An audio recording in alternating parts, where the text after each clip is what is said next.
Hi, welcome to Patriot. Here we have a test end that we did for a shaft that we need to spline. We actually need to make a bunch of these for a sole mill company, but it accepts this shaft in this yoke. So we got really good tolerances out of it. I want to show you guys how tight the fit is. We did these with CNC Broach tools, CNC tooling for our Samsung lathe.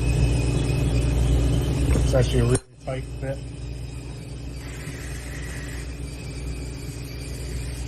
Really nice. No air, virtually no air gap.